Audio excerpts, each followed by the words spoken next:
Hi, welcome to the Saranac Public Library's Story Time. If you missed us today, that's too bad. We had a great crowd and we had a lot of fun. But I'm going to go ahead and go over the books and the craft that we did so you can join us anyway. The first book that we read is The Kissing Hand by Audrey Penn. And I have to admit, when I read this book myself, I almost had a tear in my eye. It's very, very touching. The other book we're going to read today is Raccoon Tune, and it's by Nancy Shaw. And I like this book because it was a Michigan Reads a few years ago. Nancy Shaw is from Michigan. And then the craft relating, yes, this is a raccoon. And we did do cloth raccoons today, but we ran out because there were so many children because of the snow day that I'm going to show you how to do it with paper at home, and it might be a little bit easier to cut out the paper. But the raccoon is what we made for our craft. So let's go ahead and get started. The first book is called The Kissing Hand by Audrey Penn. Try not to cry.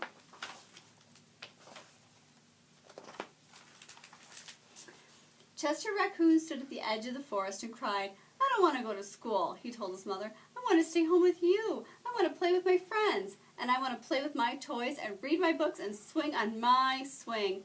May I stay home with you?" He's got a little tear coming out. Mrs. Raccoon took Chester by the hand and nuzzled him on the ear.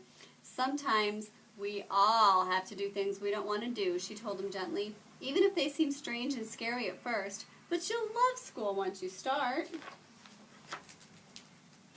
And you'll make new friends and play with new toys, read new books, and swing on new swings. Besides," she added, "I know a wonderful secret that will make your nights at school seem warm and cozy as your days at home."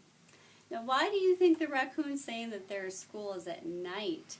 Raccoons are nocturnal animals, and they come out at nighttime because they have special eyes that help them see really well in the dark.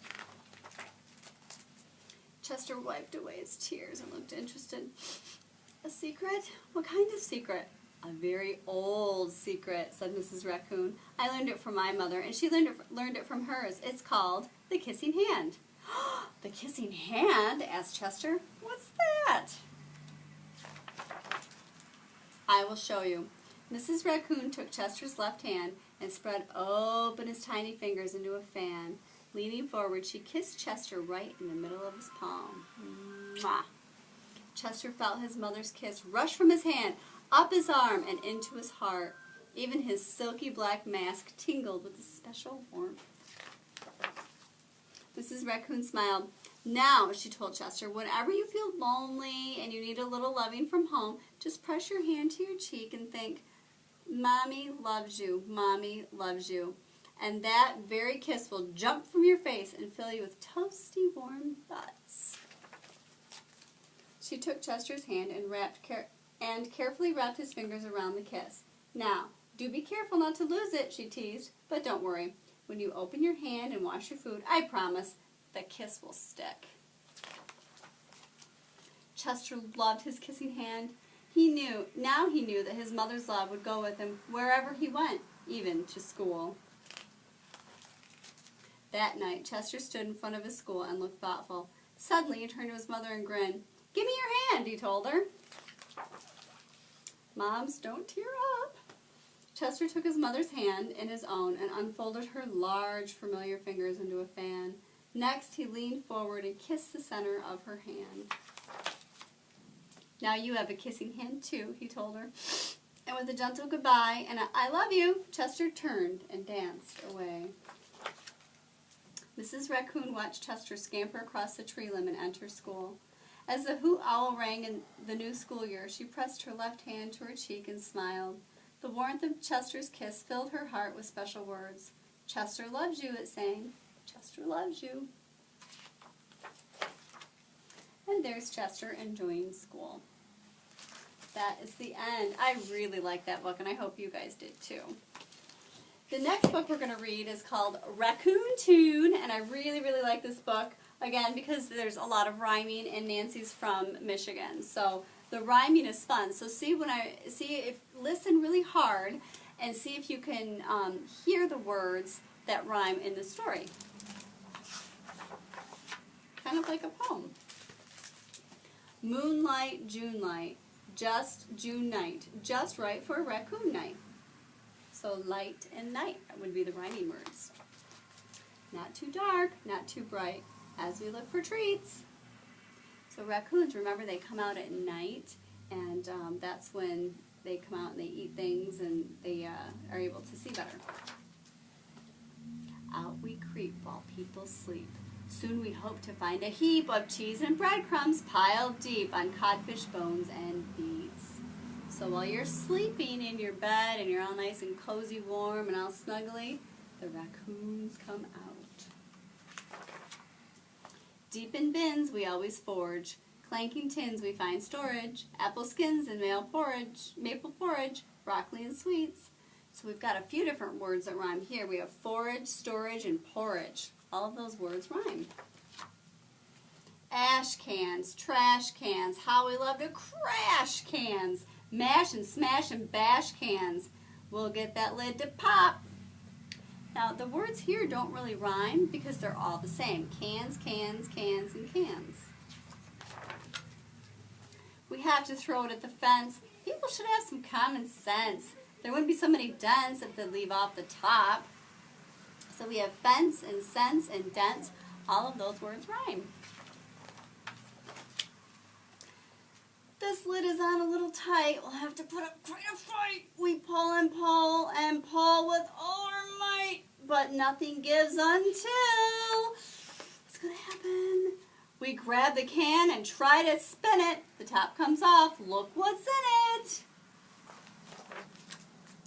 Oh no, it's rolling down the hill. We thought we saw some cake with cream.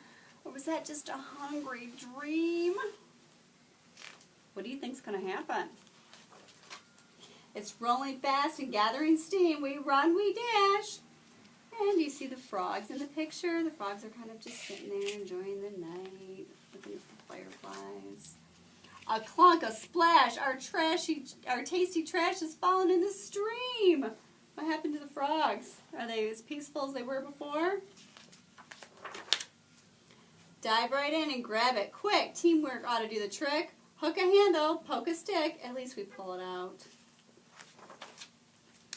Oh, my whiskers, how delish. This can is full of flopping fish, a super duper supper dish. We have a feast of trout. They look happy? They sure do. Moonlight, June light, just right for a raccoon night. Not too dark, not too bright. When we are dining out, don't they look nice and fat and satisfied as they got all that fish there they're eating? So that is by Nancy Shaw, Raccoon Tune. That's one of our favorite books here at the library. Okay, so the craft that we're doing, again, is the raccoon, and we used all hearts because we're still in the month of February. Today's February 18th, and we just celebrated Valentine's Day a few days ago. And so, in order to make a raccoon, all I did was cut out a great big heart that looks like this.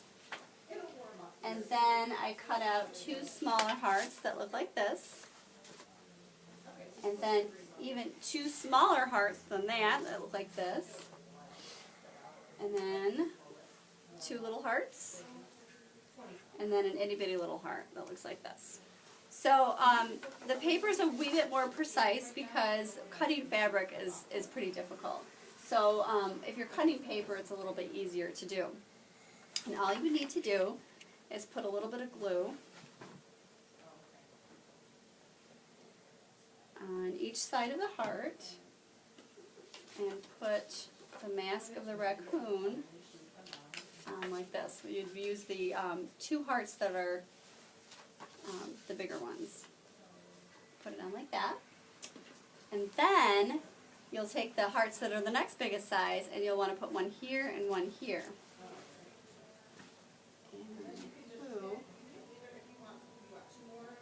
Got to be like really strong to get this glue out. Okay.